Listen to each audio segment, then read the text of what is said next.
I'm going to look first to the IT person to tell me who's on Webex. We have Jordan Mahalahan, Matt Sterling, Brian Davis, Debbie Beavers, Jeffrey Redfern, Michelle Segan, Representative Blake Carpenter, and Samantha Potter. Thank you. Did you get that, Connie? Thank you. Committee, we're going to do a little business today. I'm going to do bill introductions, and I'm going to have these hearings, and then we're going to work some bills. So, with that, committee, I will open up bill introductions, and the chair has one.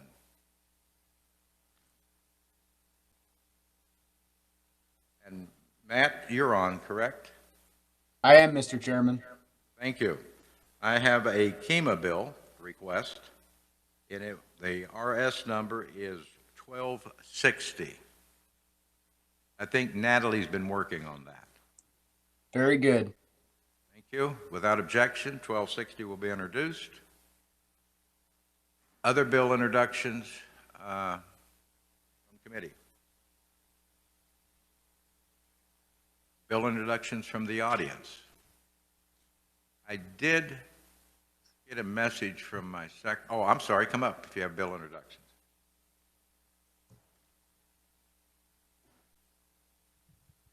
My name is Amy Campbell with the Kansas Association of Beverage Retailers. We have our 21 RS 1261 would change the hours for Sunday liquor sales, and 21 RS 1263 to allow growler sales. Both of these bills are from the 2020 session. Thank you. Matt, do you have that? Yes, Mr. Chairman. Thank you. Without objection, they are accepted.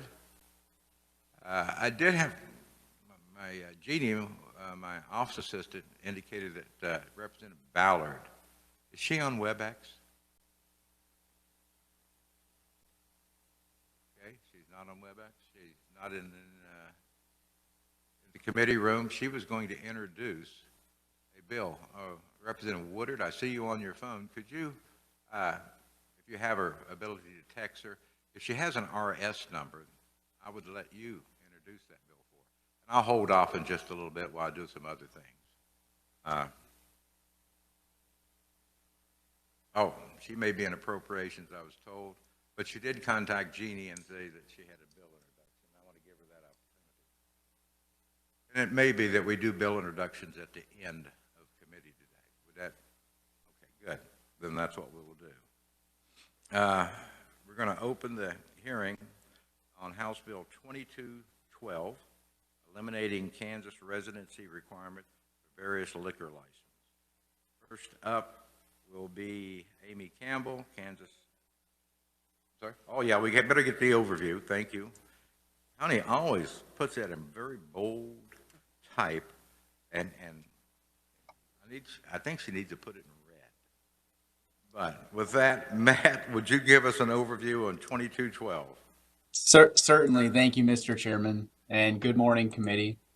House Bill 2212 amends several statutes in the Liquor Control Act, Club and Drinking Establishment Act, and the Cereal Malt Beverage Act concerning licensure requirements. Under current law, Kansas residency is required for individuals to be licensed under these acts.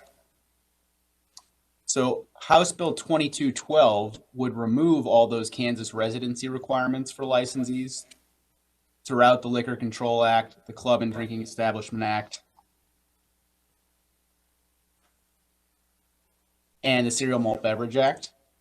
Additionally, under the Club and Drinking Establishment Act, the bill would remove the prohibition on a corporation that was organized in another state from obtaining a license, as well as the requirement that a person be a resident of the same county in which the premises for which they were seeking a license be located. For individuals who were not residents of Kansas, the bill would require them to appoint an agent who is a U.S. citizen and resident of Kansas to accept service of process on their behalf from the Director of ABC and Kansas courts. And then lastly, Under current law, the director must require an out-of-state applicant to provide fingerprints, submit to a criminal record check, disclose any substantial financial interest, and submit financial records to verify ownership. Under the bill, this would just be changed to discretionary for the director. The director could still compel it, but it would not be required that the director obtain it. And I'd be happy to try to answer questions the committee might have. Thank you. Questions for the reviser?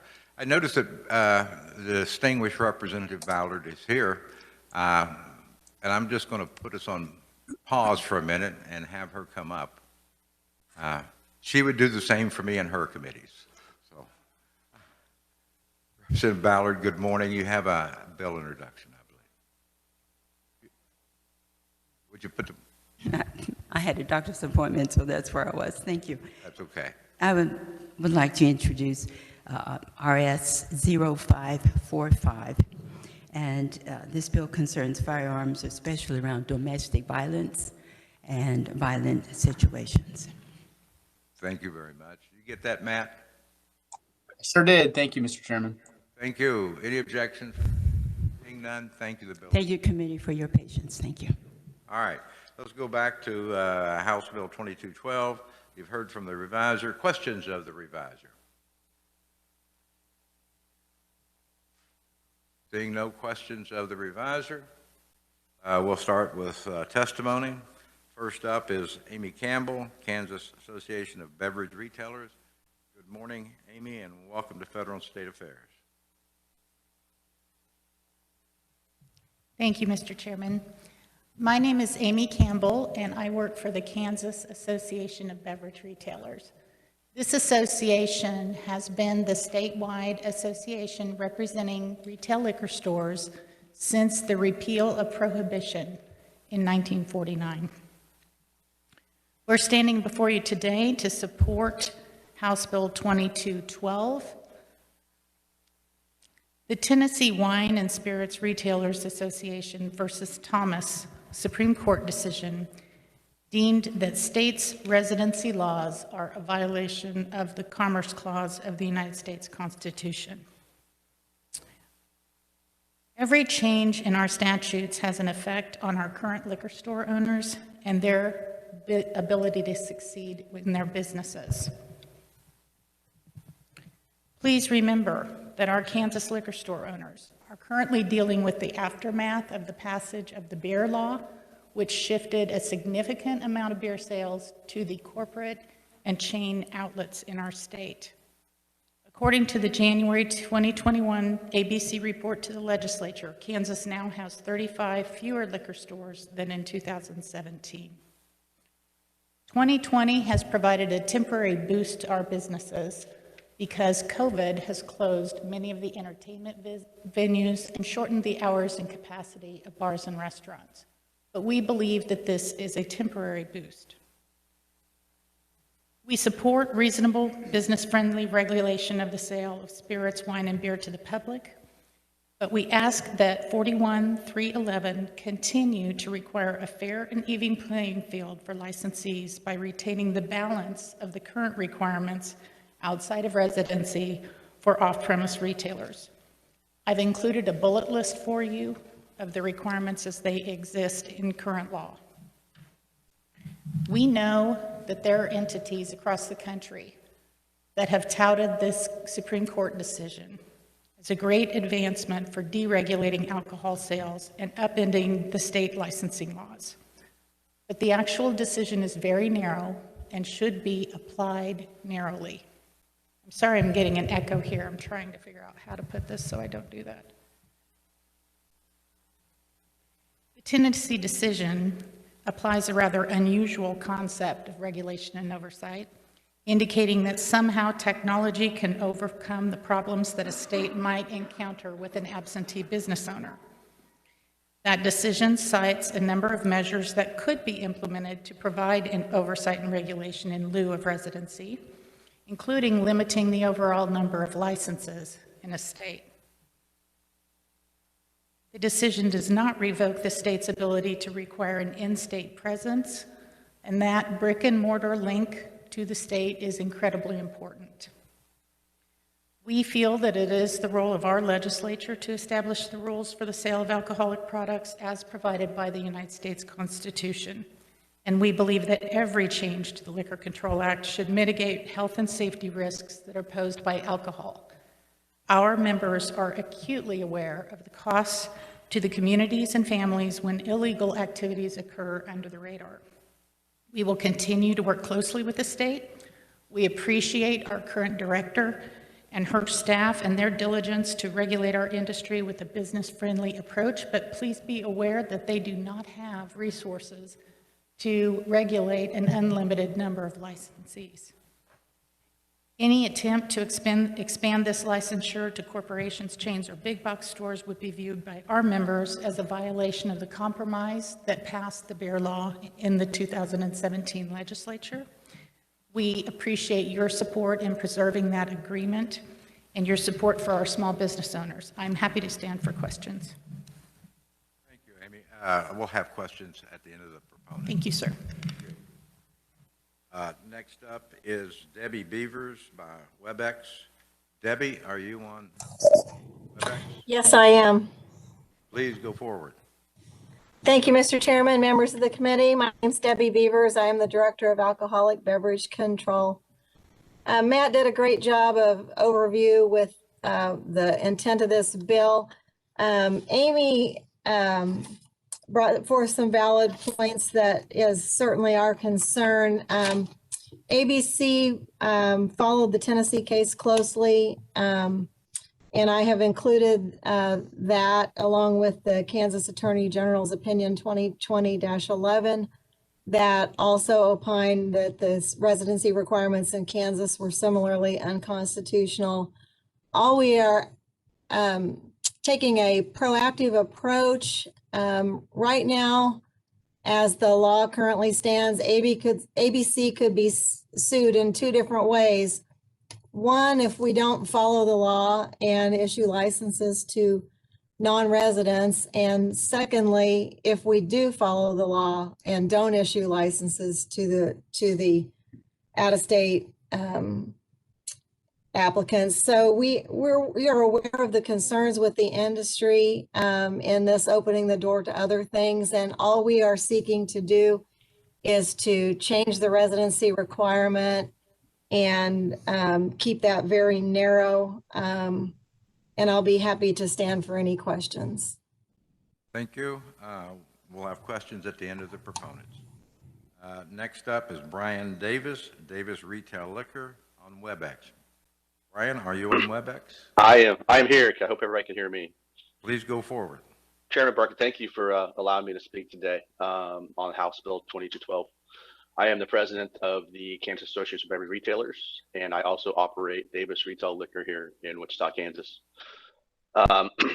We can support this bill as long as it continues to require those out-of-state licenses to meet all the current requirements of the current law. Please continue to support reasonable laws with the basis in public safety and regulations so that we can build successful businesses without worrying about the next court ruling fundamentally changing our operations. You know, Amy had mentioned closely that we've already seen that the ABC is doing their best to control the out-of-state things that come into us with the wine shipping. So for them to enforce the laws and tax legislation for out-of-state could be harder on them to do that. We appreciate the support we received from the members here in the committee in the past. If you have any questions about this matter, I'll be here to answer those the best I can, or Amy's there and can help also. Thank you. Thank you, sir. Last up is Jeffrey Redfern, Institute of Justice on Webex. Jeffrey, are you there?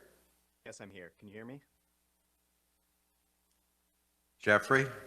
Yeah, yes, can you hear me? Turn your volume up. Sorry, can you hear me now? Still can't hear you. I'm sorry, can you hear me now? We can. Thank you. Okay, sorry about that. Thank you, Mr. Chairman. My name is Jeffrey Redfern. I'm an attorney at the Institute for Justice, and I represented Doug and Mary Ketchum before the Supreme Court in the Thomas decision. as I'm sure the committee is aware, this bill essentially codifies that decision so that there would no longer be a conflict between Supreme Court's recent holding and state statutes. Essentially, what the Supreme Court held in Thomas is that the non-discrimination principles of the Dormant Commerce Clause apply in the context of liquor regulation, full stop. That means that any statute regulating liquor that has a discriminatory effect on interstate commerce has to be the only way of advancing a legitimate non-protectionist interest, such as health and safety. I think that a lot of regulation that's on the books is going to pass muster without any issue, but the Supreme Court made clear that there does need to be real evidence here, and that we're not dealing with speculative post hoc rationalizations. In this case, this seems to be low-hanging fruit because the residency requirements at issue are essentially exactly the same as what we were dealing with in Tennessee. Now, that might raise the question, why bother recodifying statutes if it's so clear based under existing Supreme Court case law? Every state and the federal government has statutes on the books that are clearly unconstitutional, that are moribund and not enforced and largely ignored. But in this case, a lot of potential licensees don't have lawyers on retainer. They have no way of knowing that these statutes are not enforced. And there's no real way of knowing how many people have considered trying to do business in Kansas only to see that there's a residency requirement on the books that stands in their way. So enacting this statute, it sends the message that Kansas takes its responsibility to follow the Constitution seriously, but it also sends the message to potential business owners that Kansas is open for business. So we'd urge the committee to support this bill. Thank you. Thank you. I have one other that's indicated. Tuck Duncan, do you wish to make a few comments on this? You'd indicated earlier. I know you're appearing on the second bill, but. I'm on the second bill, Mr. Chairman. I mean, I'm familiar, excuse me, Tuck Duncan, I represent the wine and spirits wholesalers, but I also do a lot of liquor licensing in this state.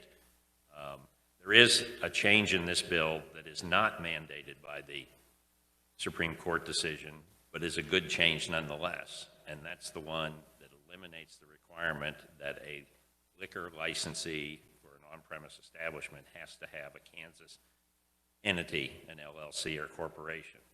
So what you have, we're one of the few states that has that. So this will allow, for example, Chipotle, I represent them.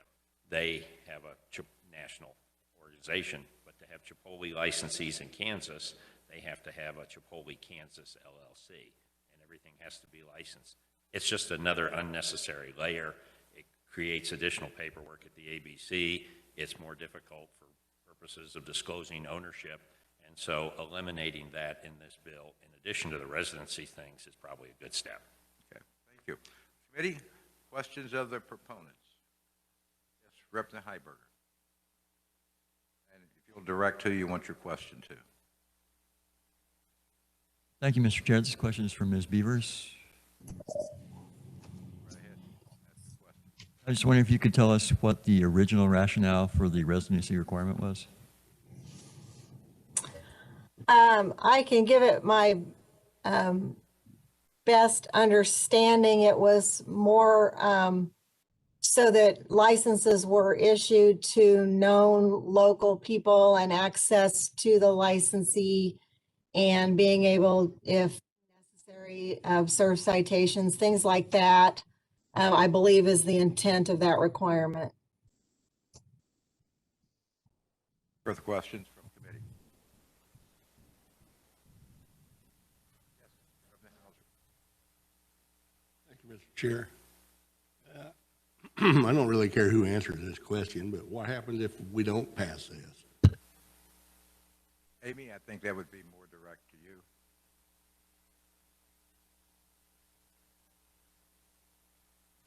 I'm sorry, I didn't hear the question. What would happen if we don't pass this?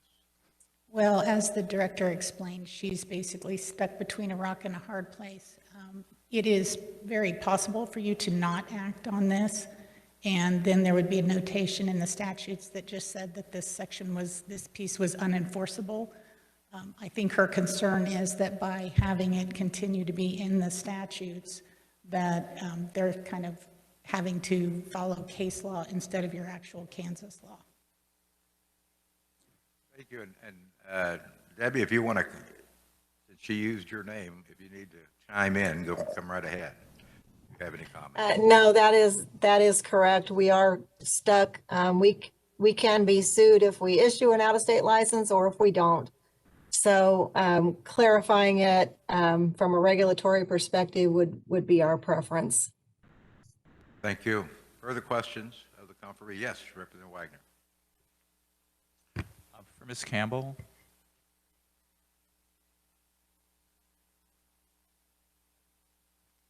Yeah, no, thank you. Your testimony, it seemed a little ambivalent about this law. I mean, I'm not sure if I'm just too unfamiliar with this territory. Do you like this bill as written, or did you have some reservations about it? Our reservations are that we think that if Kansas had been in this Supreme Court case, we could have stood up and given an excellent defense of why residency is a public health and safety protection. Tennessee did not do that. They took a different route in the case.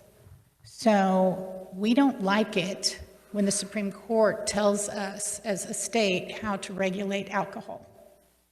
So this is not a bill that we probably would have brought to you, but now Kansas, it is what it is. If I may, toward the end of it, you talk about this beer law compromise and any attempt to expand licensure to corporations, chains or big box stores, et cetera, you don't like. Do you think this bill would open the door for that, or is that just a general comment? I have been representing the retailers for 20 years. Any liquor bill that hits the floor of the House or Senate is an automatic vehicle for everybody's great idea. Everybody has a sister-in-law who would like to do something with liquor. It is something that we deal with, and so in moving this bill forward, we really hope that you all, in hearing the testimony, would protect the integrity of the bill and acknowledge that whenever random items are added to a bill that haven't received full vetting by a committee, you don't know what the impacts of those are. So that's our hesitancy. Thank you. Further questions of the conferee? Hearing none. Thank you, Amy. I would direct your attention to the two written proponents, Elizabeth Patton, Americans for Prosperity, and John Goodyear with the League of Kansas Municipalities. Anyone else appearing as a proponent? I do not have any opponents listed on this bill. Is there any opponents present? Seeing none, are there any neutrals that are appearing on this bill? Again, seeing none, I will close the hearing on House Bill 2212, and I will open the hearing on House Bill 2252, creating the fulfillment house license to authorize storage and shipping services provided to wineries special order shipping licensees.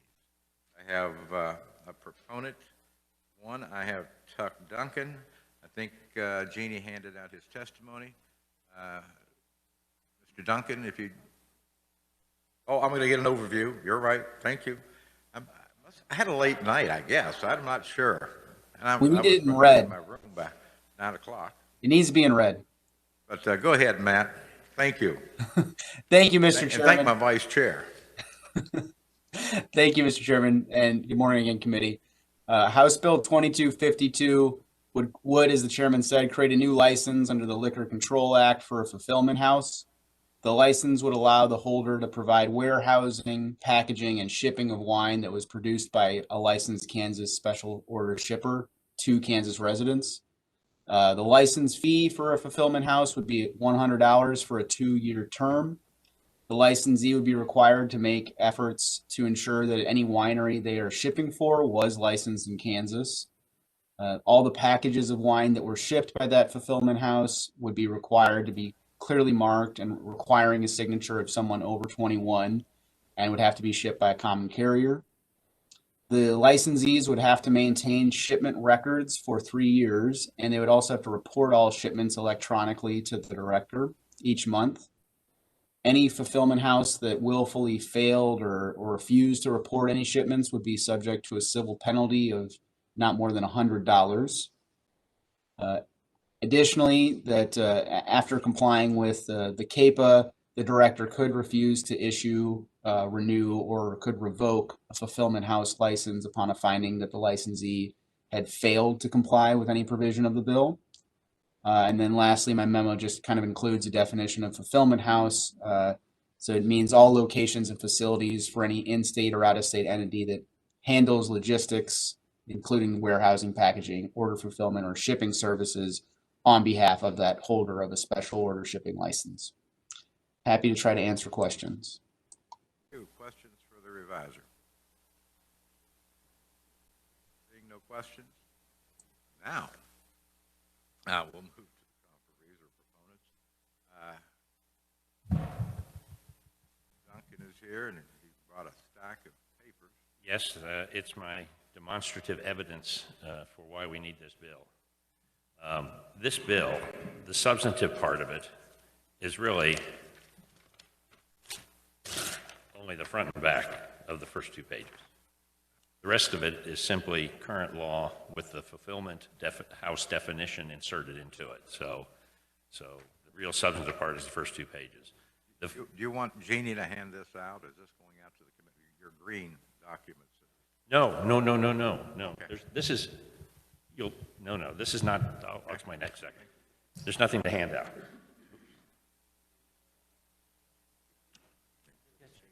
And the definition of fulfillment house is in the definition sections, comes from the Uniform Law Commission, basically. They're working on a uniform law for all the states. So why do we need this? The director, in her presentation to the Senate Federal and State Affairs Committee earlier this year, noted on page 3 that there were 198,556 shipments of alcohol into the state of Kansas during fiscal year 2020. Now, that's not bottles. Those are usually at least a minimum of 3 bottles of wine or up to a case. And we could probably figure out what they are exactly because we know what the weight is of each shipment. 2 years ago, the legislature enacted a common carrier reporting law, which requires UPS or FedEx or whoever is a common carrier to provide to the state electronically the shipments. The purpose of that was to allow the state to look at the 400, to compare the list of the 400 and some special shipper permittees against the list that came from the carriers to make sure that the people who were shipping had a license, because the responsibility once they get a permit is they collect tax and they remit that tax to the state of Kansas. People who do not have a special shipping permit don't collect tax, and they don't remit tax to the state of Kansas. All right, 198,000. This is 1 month's worth of shipments. All right, the green ones are FedEx, and the blue ones are UPS. Now, why did I print these out? Because I went through every one of those, and what I found was there were 19, this is December of 2019. There were 19,256 shipments. Of those, on the FedEx side, 6,834 of them came from a fulfillment house. They didn't come from the winery. Now, why is that important? When it comes from a fulfillment house, we have no way by which to check, is this a permittee who is collecting and remitting tax? So just on the FedEx side of it, there's 68%, because there were 10,092 shipments by FedEx. So 68% of those shipments came from fulfillment houses. So there's no way for the ABC to know whether they were lawful or not. Similar thing with the UPS. So the purpose of this bill is simply to say, all right, and I worked with the Wine Institute, whose members are lawful shippers, they all get permits, they do their thing, and I worked with the director to draft a bill that simply says, get yourself a permit, and on a monthly basis, report who you're shipping for, so that we can make sure that those people have a permit. And so we can make sure that they are collecting and remitting to the state of Kansas the tax that is due. And Kansas has been one of the states that has had direct-to-consumer wine shipping for many years. It's because the legislature went to the National Conference of State Legislatures meeting in San Francisco, took a whole bunch of tours up to Napa Valley, and decided this would really be nice to be able to ship some wine back to Kansas. Came back the next year, and Speaker Merrick and some others drafted a bill, and that's why we have it. So we've had direct-to-consumer wine shipping, and it's worked pretty well. But we're not collecting tax from over 60% of the people. And so this is what this bill does. And so we would ask you to adopt this legislation.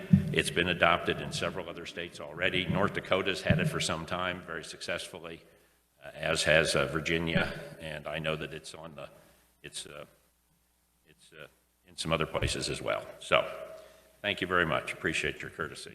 Answer any questions, Mr. Chairman. Thank you. I'll have questions at the conclusion of the proponents. Next up would be Amy Campbell.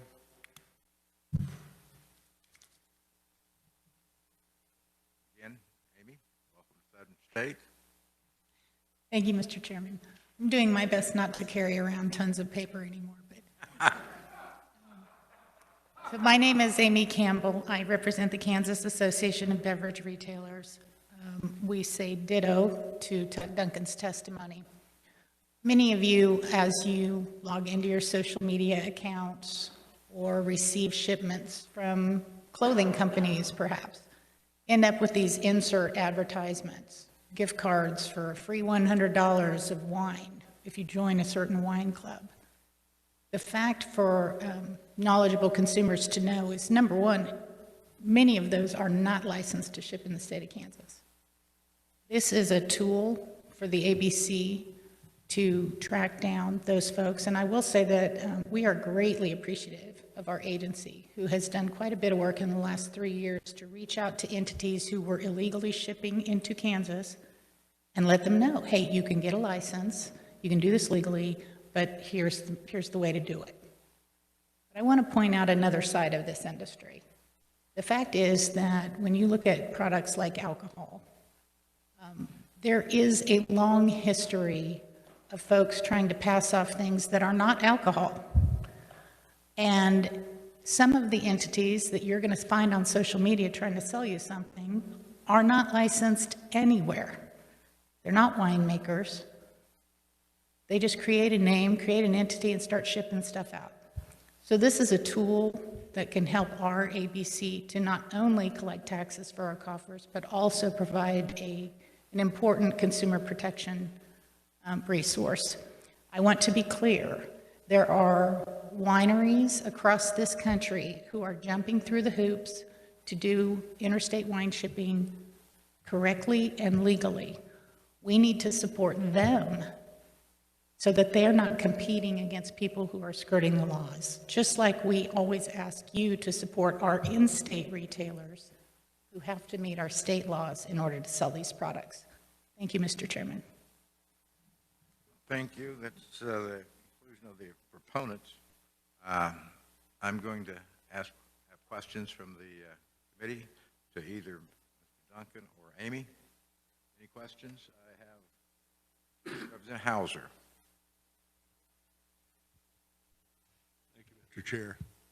A question for either one of you two. It doesn't matter which one. There's no way this is going to end up being unconstitutional, is it? No, this is constitutional. And it's just the durational residency requirements, but it's no surprise. And I want to answer your questions about what happens if you don't pass that bill. The state was sued 10 years ago where we had a residency requirement, and it cost the ABC $150,000 in attorney's fees. Some young lawyer sued the state and the city of Wichita and got the durational residency requirement for pawnbrokers' licenses eliminated. Oh, that would have been me. So residency's been unconstitutional a long time. It's just now that the Attorney General has written you an opinion and said, do something, and if you ignore your lawyer at your own peril, it's going to cost you attorney's fees. So. Thank you. Representative Epling. Thanks a lot, Mr. Chairman. And again, Tuck, if you just stay up there, or perhaps Amy, either one, I really appreciate your testimony and trying to help us with this, what looks like to me to be a positive bill. But I want to understand if you can give us any idea of the economic impact that this might have, and also what the number, it sounded like the majority of these are still falling through the cracks and we're not collecting tax, or well, we don't know the percentage on an annual basis? Here's the answer is we don't know. And the reason we don't know is because if you got 68% of these things with a return address of a fulfillment house, you don't know if they're shipping for Duncan Winery, which has a special shipping permit. And Duncan Winery will collect the tax and remit it to the state. It's just that Duncan Winery only makes 5 cases of wine in his basement a year, and he can't afford to have his own big shipping operation, so he uses a third party to take the orders and get the shipments out. So it could be that of that 68%, and I believe a fair number of them probably are, because I've been in meetings with the folks that own Wine Direct, for example. It's the largest fulfillment house operation in the country. And they have assured me they make every effort to make sure that the people they're shipping for have permits for the states that they ship to. So, I think, but the bottom line is, yes, there's a lot of them who are not paying tax. So one, it's a positive influence to the state treasury. And our position always is, before you start doing more taxes on existing folks that are paying taxes, let's collect taxes from folks who should be but aren't. So that's part of it. As far as economic impact, I don't think it'll have any economic impact relative to any disincentives. If anything, it has a positive economic impact on retailers, because people who are illegally shipping are stealing those sales away from our Kansas licensed retailers. And therefore, this would help them because they will be able to make sales of those products that are being illegally shipped here. Does that answer your question? It does. I would comment further and just say we don't know. We don't know the percent, and we don't really know the positive economic impact that this bill could have on the state. And this will be a vehicle to provide some ability to measure that going forward for ABC, I would think, at some point. Yes, it will. And it may be something we want to have some accountability on going forward, and at some point to hear from ABC about this. But thank you very much. Thank you, Mr. Chairman. Thank you. Representative Arnberger. Thank you, Mr. Chair. My question's for Tuck. And this may be way out there, but I guess I haven't seen the bill allowing takeout liquor to continue, or I guess takeout from curbside. Is this somewhat, could we maybe add that in here? What's your thoughts on that? Or has there been a bill introduced? I'm just kind of way out. Well, Amy told you earlier, all liquor bills are susceptible to amendment because an act concerning alcoholic liquor is pretty damn broad and covers the one subject, liquor. There is a bill in the Senate, 227. Unfortunately, it doesn't have a hearing yet. 227 is a bill that allows for the growlers, which this committee approved last year and sent to the floor and never got acted on, and also includes a provision to extend that part of Senate Bill 14 on what we call the cocktails to go. You may recall that the governor issued a executive order last year that got codified in the special session into the disaster legislation. You folks, it was to expire January 26. It got extended to March 31st. The industry's been informed that the disaster bill, whatever, well, some would say all bills are disaster, but that's not right. The disaster legislation in terms of the governor's powers will not include provisions such as that. And so we've been told, you better go find yourself a vehicle someplace or do something if you plan for it to continue. So yeah, we're getting close to the end turnaround and the rest of it. So anything that you find that's appropriate to do it, Senate Bill 227 has language that should do it. So. Thank you. Further questions? Yes, Representative Penn. Thank you, Mr. Chair. This is a question for either Mr. Tuck or Ms. Amy Campbell. And I guess it goes back to the previous bill as well as this one. Just a point of clarification. We understand the unconstitutionality. The government's compelling interest is for safety and regulation.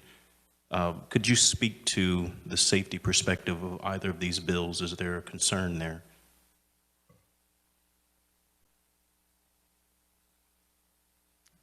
I'm sorry, I'm gonna need you to rephrase that for me. I didn't quite get the question. The question is, with health, safety, and regulation, that's the compelling government interest for having. Oh, for the constitutional. The constitutionality, yes, ma'am. So the issue for this bill in particular is that for the health and safety of the public, the product needs to be regulated. You need to know where it comes from, what's in it, and what's being sold. Additionally, you want the makers of those products to be licensed from wherever they are, and it is a requirement to have, if you have a direct shipper's license, you have to be licensed winery in the jurisdiction where you are. So that makes sure that they are under health and safety regulations in making that product. Does that make sense? Yes, madam. I appreciate that clarification. Thank you, Mr. Chair. Thank you. I have one neutral, Debbie Beavers. Debbie, are you on Webex? Yes, I am. Thank you, Mr. Chairman. Members of the committee, you have my testimony. My name is Debbie Beavers, ABC Director. ABC did not bring this bill, but it's really important to us. Unlawful shipments of any type of alcohol to Kansas citizens is a known problem, and it's a big problem. Currently, our special order shippers report an annual report of their shipments. Last year we introduced legislation to change that to quarterly and electronically so that we could match the common carrier reports. This is another piece that will be very helpful to us because when they come from a fulfillment center, we will be able to do a match report, and hopefully that the legislation that we introduced, Senate Bill 258 was just introduced again this year to get the special order shippers filing quarterly and electronically so that we'll be able to match those pieces. Identify shipments that are not licensed special order shippers, and likely we'll find a few other shippers that are shipping unlawfully to Kansas residents. Our enforcement agents did a limited scope investigation, started last summer, just random social media ads that came on, and on that we had 95% of the spirits shipped and sold to Kansas to actually an enforcement agent. 100% of the beer ones shipped and sold, and neither one of those are authorized for direct shipment. And then we had 71% of the wine sold and shipped, and they had a shipping license. It's really important, Amy touched on that, the opportunity for tainted alcohol is quite great. Some of these entities that shipped to enforcement agents were not licensed either federally by the TTB or their state that they were in. They had no type of license whatsoever. So you really have a huge public safety risk because you don't know what those shipments are. Anyway, this bill is really important to us to help us identify that extra piece when they come from a fulfillment house. The way the bill's written, it's one license for multiple locations. That would require some changes to our system. Currently, all licenses it's one license for one location. And we would also ask that the license, it says the license would be effective on the date issued to the date specified on the license. And that would be uniform with the other licenses. We got that changed, I think, in the 2019 session. So, Mr. Chairman, I'll be happy to stand for any questions that you may have. Thank you. Thank you. Questions for Ms. Beavers? Yes, Representative Wagner. Thank you, Ms. Beavers. I think this, even the proponents, I'm drawing a little, or lacking maybe a little bit of context, but wouldn't, because of the Wayfair decision, I mean, any out-of-state product, period, is being asked by the administration to pay sales tax. So what is up with, I'm not quite following, is it the liquor tax we're not collecting, or they're avoiding the Wayfair decision as well? It's not the Wayfair decision. First off, liquor has its own constitutional amendment. Actually, we have two. It's the only subject that has two amendments in the U.S. Constitution, prohibition and repeal. In repeal, it gave to the states the right for the manufacture, importation, distribution, and sale of alcoholic beverages. Now the court has ruled, well, yeah, you have those rights, but you don't have that right for residency. So they nibble away at it. We still have the right to regulate the importation of alcohol into the state. That's what this bill is doing. It's regulating that. The public health, safety, and welfare necessity are multifold. One, you heard about the tainted alcohol. Secondly, this bill makes sure that the shippers, the fulfillment houses, not just the wine shippers, but the fulfillment houses now have to label those boxes not to be delivered to anybody under 21 years of age. What the director didn't mention is the deliveries that came in on the ones that they did the stings, one of them was delivered to a 7-year-old because the box didn't say that. So that's the public health, safety, and welfare benefit. The tax issue is there is no sales tax on alcohol. There's an excise tax. There's 4 levels of tax. There's a $13.50 proof tax at the federal level. There's on spirits. There's a $2.50 tax at the wholesale level on a volume gallon. There's a 8% tax at the retail liquor store for those purchases, and there is a 10% drink tax. I have a demonstration that some of you have seen, and when I do it, it demonstrates that when you start with this $11 bottle of vodka, $37 in taxes are collected. So what are we not getting? We're not getting the gallonage tax, and we're not getting the excise tax, and the Wayfair decision will not help that whatsoever. Thank you. Further questions?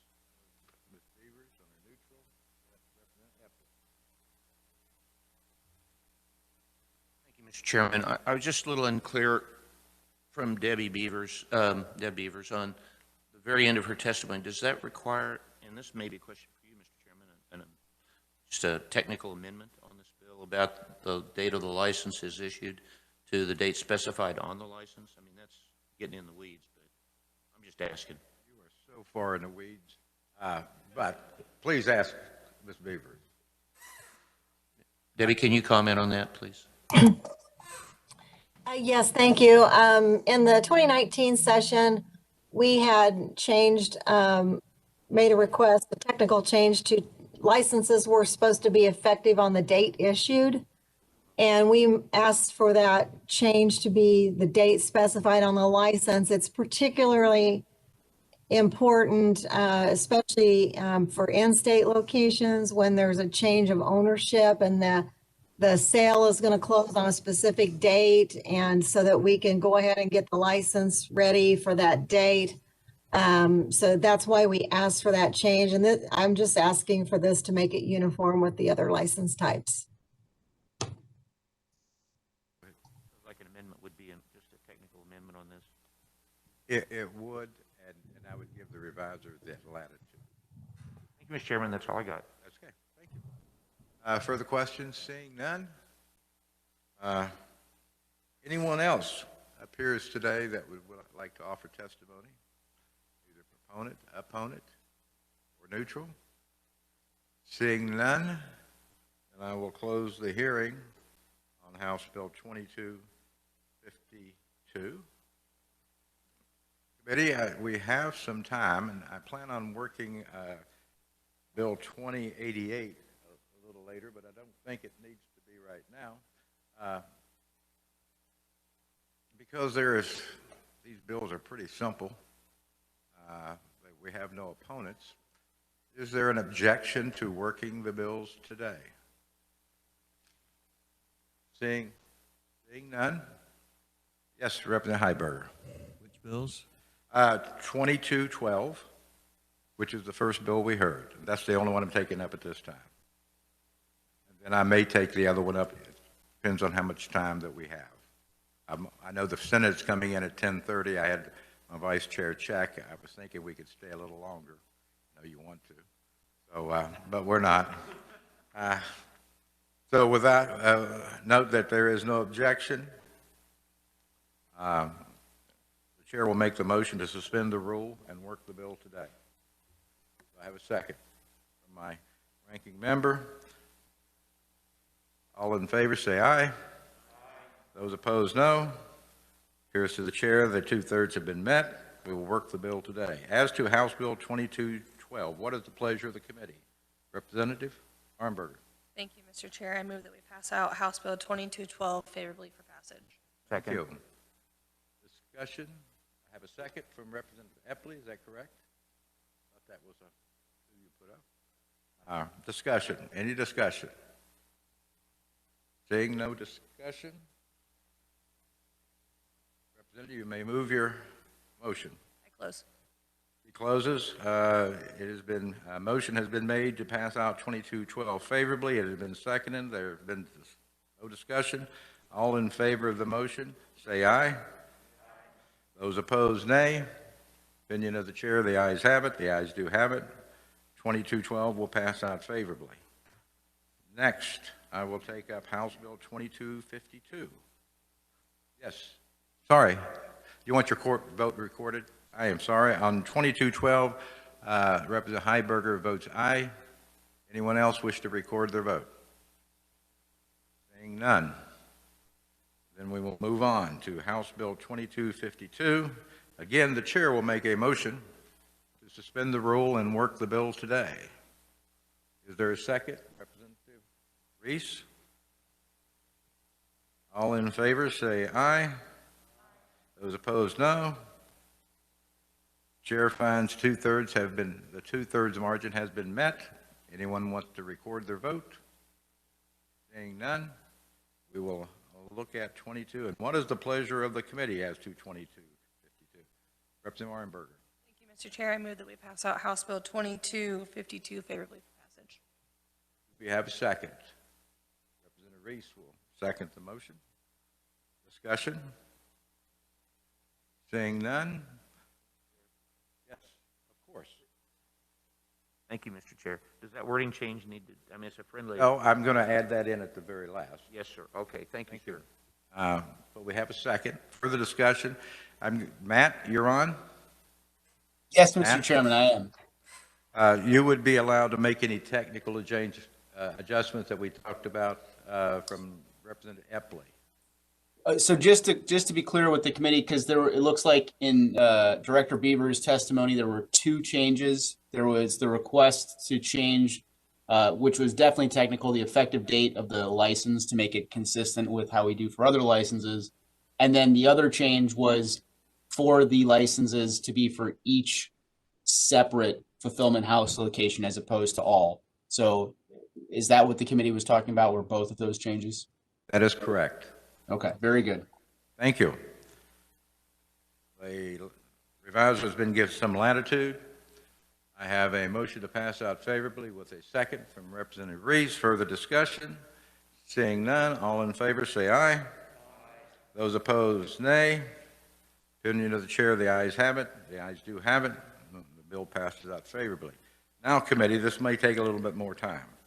I would ask you to go to your file and pick out House Bill 2088. I'm sorry, Representative Heiberger would like to list his aye on House Bill 2252. Is that correct? Thank you. Further? Seeing none.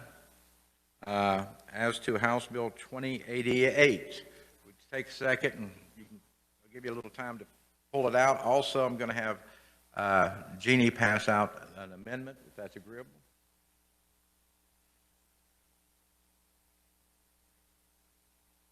Give him his.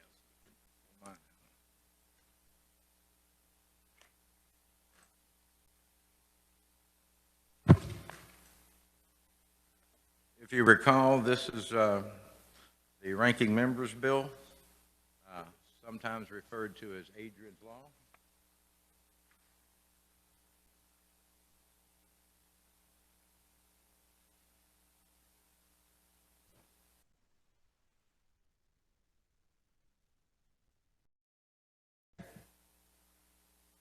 Committee, again, I need to apologize for having you work on Friday, but we've just got a ton of work, and next week we're going to be busy on a number of issues. I'm going to try not to work next Friday.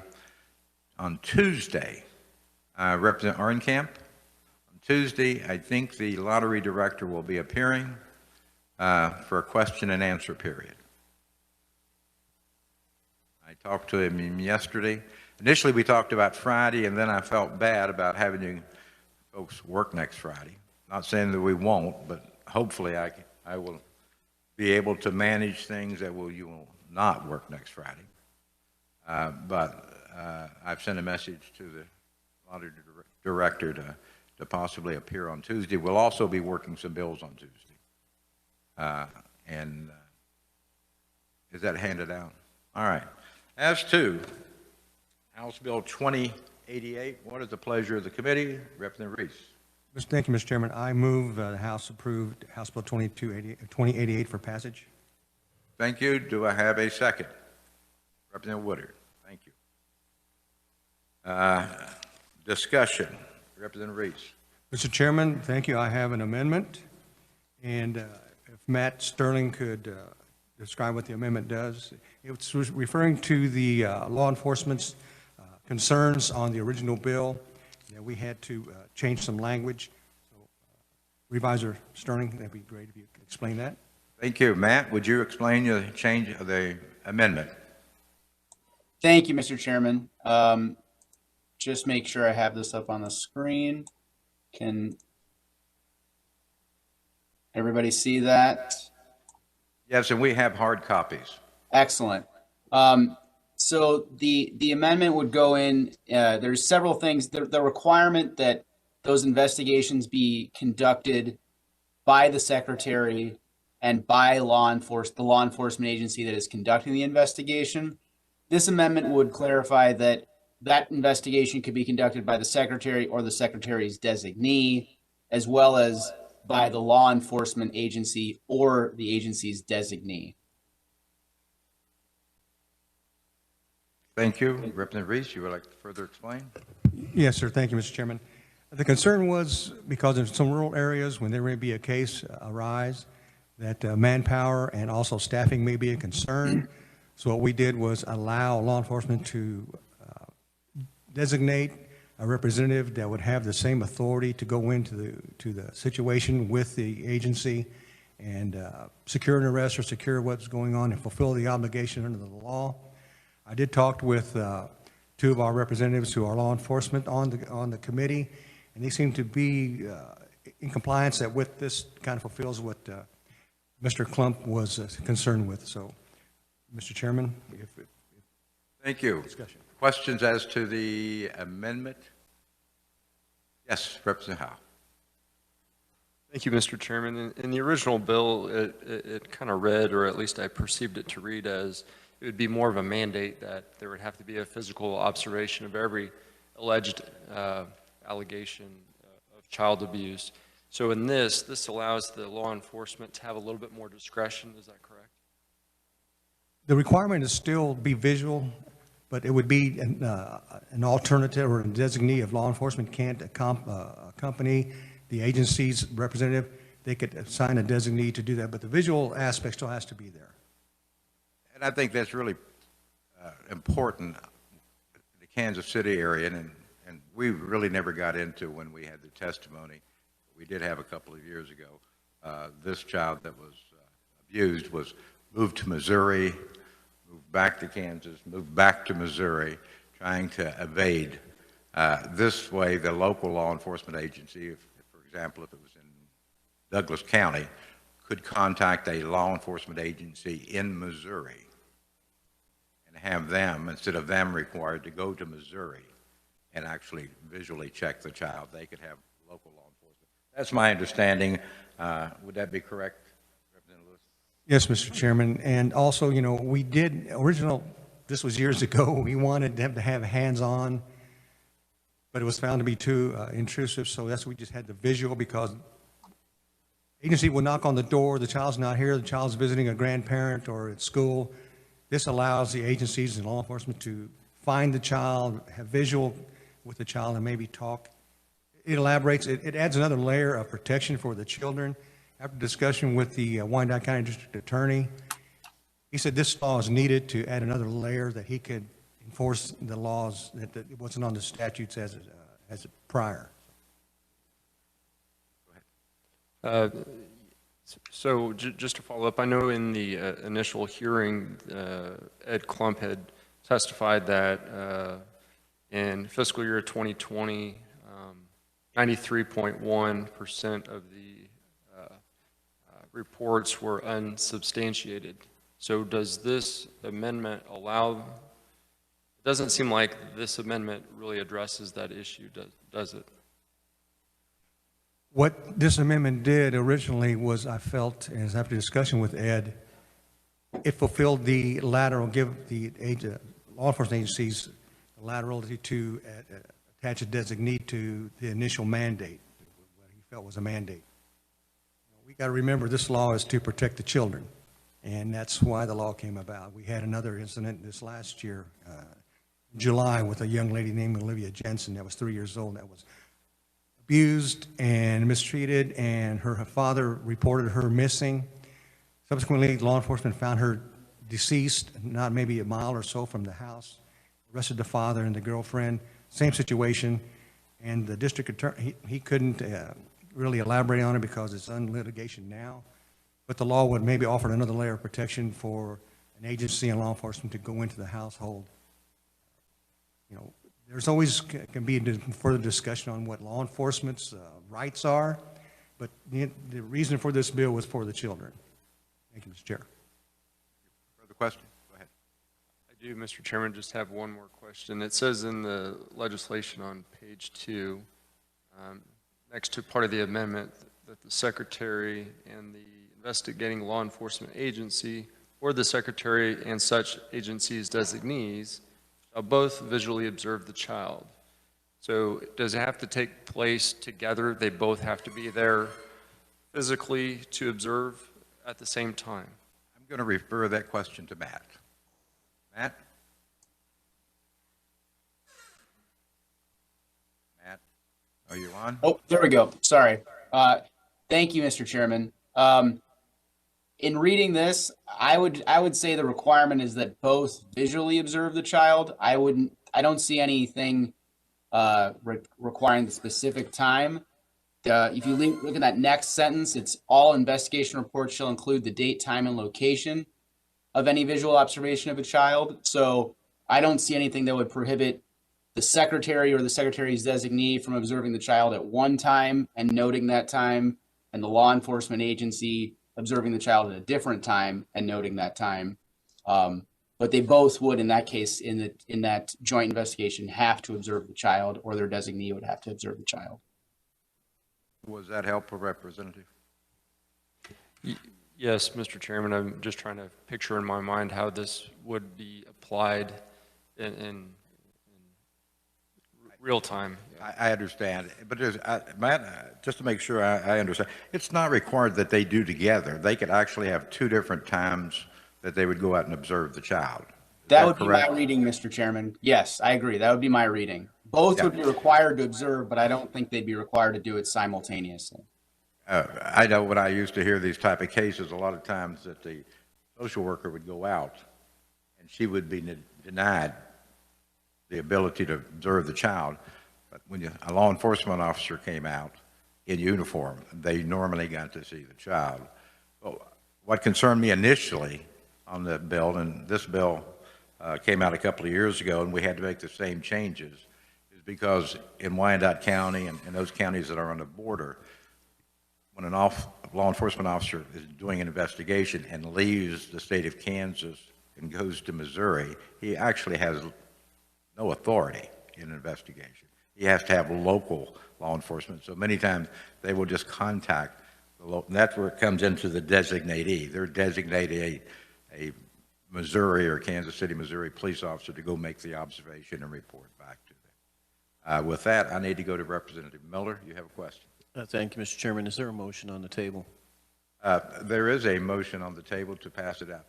And as far as the amendment goes, there is a motion. I wanted the amendment explained, and I would look for a second. I would second the motion. Thank you. Representative Miller seconds the motion on the amendment. Further discussion on the amendment? Yes, Representative. Thank you, Mr. Chair. I have a question on line 35 on page 2.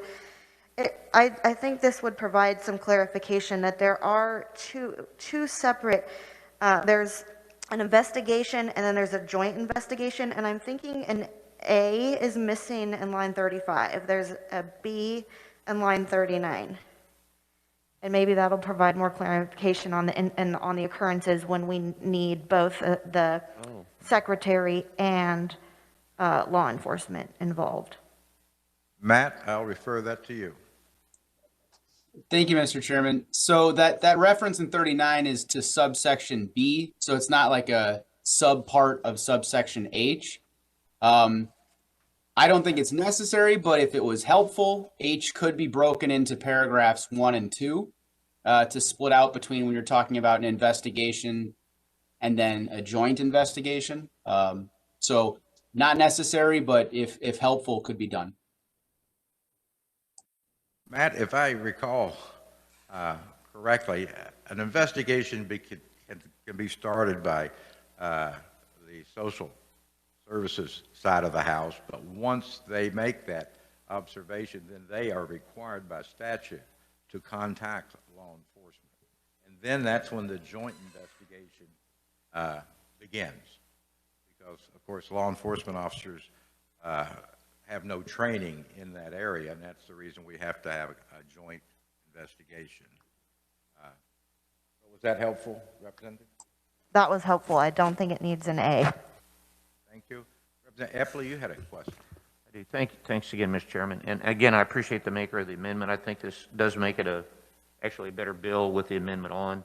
And, you know, we heard this, I don't know, 10 days, 2 weeks ago, and I haven't heard anything from law enforcement with this language in there, and we don't have a representative from Burlington here with us today. I wish he was here to respond. Oh, we have Representative Redfern here. And so I didn't know if you'd heard anything, Mr. Chairman, or if law enforcement had any thoughts on this language change. I did speak with Representative Smith, and he would be here today, except he has a doctor's appointment, which he's got to make. But he discussed it. And doctors take priority, Chairman, so. Only in your world. But he indicated he did not have any concerns with the amendment. They had concerns prior to the amendment. But Representative, thank you. I just wanted to explain how things worked in the department. I retired from, normally what would happen is that the phone call would come into investigations where we handled all the child abuse cases, and then we would assign a detective to go out with somebody from DCF or SRS years ago. And then when we didn't have anybody available, we would send a patrol officer. Right. So there was always somebody going out there with somebody from social services. So it's a matter of figuring out who you could send out there to assist. And that's similar to what but you remember SRS. A lot of the younger folks here that do not remember SRS. But with that, Representative Arnberger, or Arncamp, I'm sorry. Thank you, Mr. Chairman. Two questions. One, could the agency and the law enforcement, or I'm sorry, could the secretary and and law enforcement select the same designee? That'd be question one. Question two is in regards to the in-state, out-of-state. Mr. Chairman, you may have mentioned that a law enforcement agency in the state of Kansas has no jurisdiction. They can't really go across state lines, so they would have to assign a designee. What authority does a law enforcement in the state of Kansas have to require somebody out of state to be their designee and get sight of the child? How would that work? This is just my perspective. Law enforcement officers normally always work together across state lines, especially if you're close to a state line. So normally you do a request for assistance and send them in the old days we just send them a letter, but now we send them an email and they respond, and we tell them that based upon our investigation, we would want you to go out and do a personal observation and report back. I'll look to Representative Redmond. You're more familiar with the border areas up in your area. Yeah, normally you just make a phone call. Yeah, make a phone call. I'd be more than happy to go out because one of these days they're going to ask a favor from you. So that's the good thing about law enforcement. They do kind of respect each other, and if you get a request for assistance, that becomes a priority. The first question I need you to get, whether or not one designatee could be both.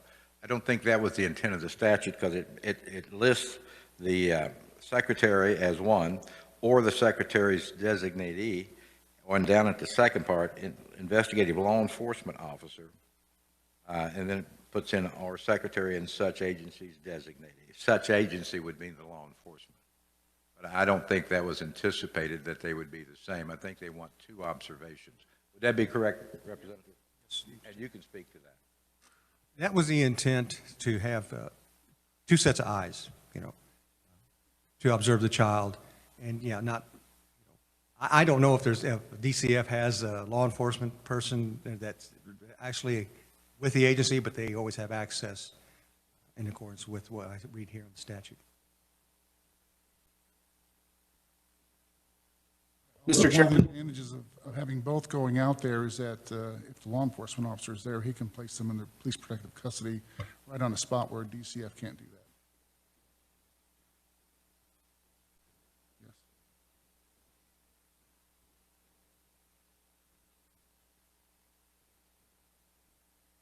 Thank you.